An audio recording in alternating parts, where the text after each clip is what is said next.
Hello, sir. Hello. I've sat just far enough away to make a handshake awkward. There's no intention. What's your name? Fionn. Fionn, how's it going? Have you got a podcast? What? Have I heard about your podcast? There's someone called Fionn, I'm sure, who's got a podcast that was coming tonight. No, What do you mean? not you. Okay, my bad. What would you like to ask or discuss? Well, first of all, I have been exploring my life, actually. Yeah? Yeah,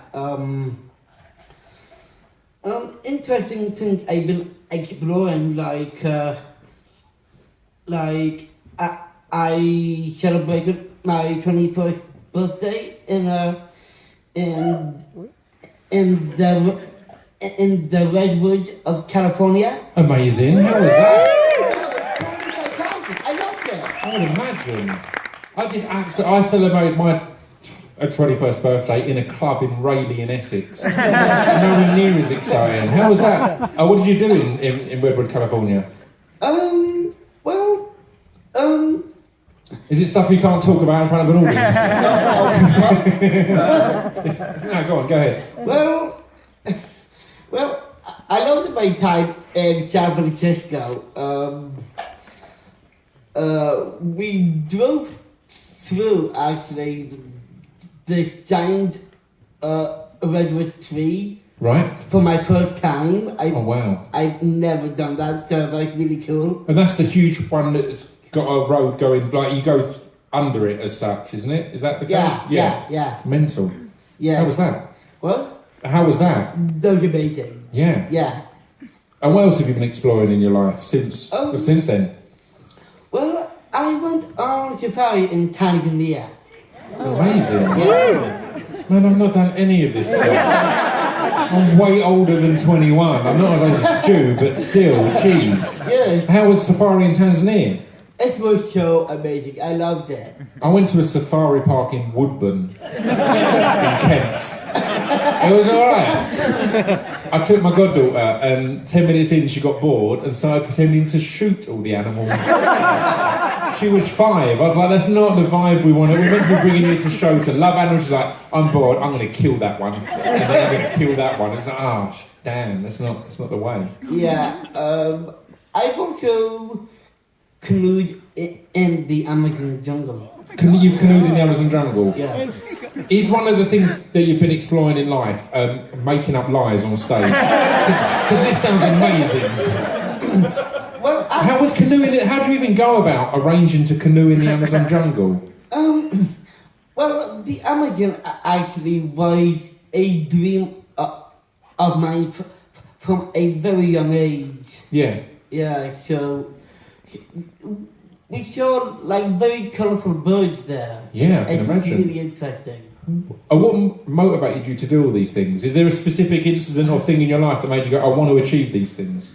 Well, yeah, I've been always interested in animals, actually. Mm-hmm. Yeah. In college, when I get there to college, yeah, I want to study. I want to study zoology. Yeah.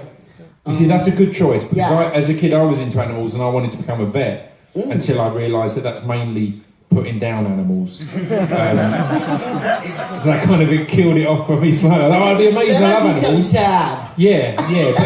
But zoology is engaging with animals and studying animals. So that's a much better choice. Yeah. I have a question for you, actually. Go ahead, hit me. So Scroobius Pip. What do you love about your life? What do I love about my life? I was discussing backstage in an interval with Blind Boy, the fact that, this is only a couple of nights, but I did a tour of these last year in the UK. And the fact is, these are completely dependent on you guys, and they're just discussions. And we were discussing how great podcasts are, as we did in the first half, of how the freedom, but the fact that we can do something like this, where every night I was getting to a town and getting to the venues, and they were saying, so what's the show? And we're like, I don't know. I don't really know. Genuinely, we're going to find out. And it's just hopefully the content of the podcast is bringing together a certain weird collection of people that will make this an interesting night of conversations, and everyone was exactly that. So I love that I get to do stuff like this. Yeah. But in general, I'm mad lucky, man. All the acting I'm doing at the moment just blows my mind, because I'm getting to go and audition for stuff that I've got no right to audition for. I've got no right to be in the room. In the last year, I've auditioned for Marvel stuff, for Game of Thrones, for Stranger Things and all this, and I've been acting like 2 years, but I get to go and mess about and do that. And then I get to go and make, like I made a film earlier this year, and we did a Taboo last year, as mentioned. It's getting to go and work with people like Tom Hardy and Stephen Graham, who I look up to hugely, and learn from them, and that's how I earn my living. The scary part is that I've started each year for the last 3 years since I stopped doing a music for however long, not knowing if I'm going to have any work, earn any money. And I'm the same as everyone. I've got bills to pay and food to buy and stuff like that. So that's the scary part of it, but it's exciting that I seem to get to the end of each year and go, oh, it worked out. I didn't really have a plan, but it worked out. So yeah, it's good fun. Yeah. Sounds like you've met Tom Hardy. How has it been being a friend of Tom? It's amazing. Right? Legit, I've not told anyone about this, and I don't know if I'm allowed, but this, in fact, it's not, like, on Saturday, I was one of the few people at Tom Hardy's 40th birthday party. And I'm standing there with my mate Rob Parker, who's in Taboo and has been on the podcast. I'm chatting with his wife, in fact, and we're chatting. We go, that guy there looks a lot like Woody Harrelson. Oh shit, that's Woody Harrelson. And then, like, literally half an hour later, or 2 hours. I'm going to fast forward to 2 hours later when I text Chris this. I texted saying, I'm at the bar now. I've just come to get another drink. After dancing to California Love with Channing Tatum and his wife, who are the most beautiful humans I've ever seen in my life, wonderful dancers and wonderful people, and it's fucking weird, that shit, isn't it?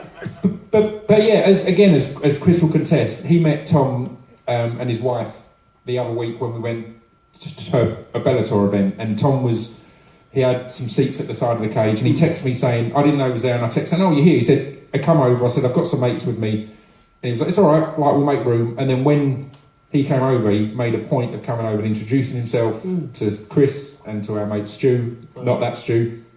And was just, he's a gentleman. So yeah, I'm lucky that I've started this career and met Stevie Graham and Tom Hardy, who have both just been the soundest guys, who happen to be people I own all of their films on DVD already. So it's great to meet these people and hit it off. So yeah, it's pretty cool. Yeah, and can I just say something there? You can say one more thing, because there's a queue of people. Okay, well, this is my final thing then. Go ahead. Just to say that I've been listening to a podcast via my dad's phone. It's such an amazing podcast. Thank you very much. So I really like it. Thank you. It's just so cool. This whole idea of creativity and being creative with your podcast, it's just like so much fun. So it's really cool. So thank you very much, man. You're on it now, and you're inspiring people with all your travels to America and the Amazon. Yeah. I got my advice to you is to keep up the good work. Thank you very much.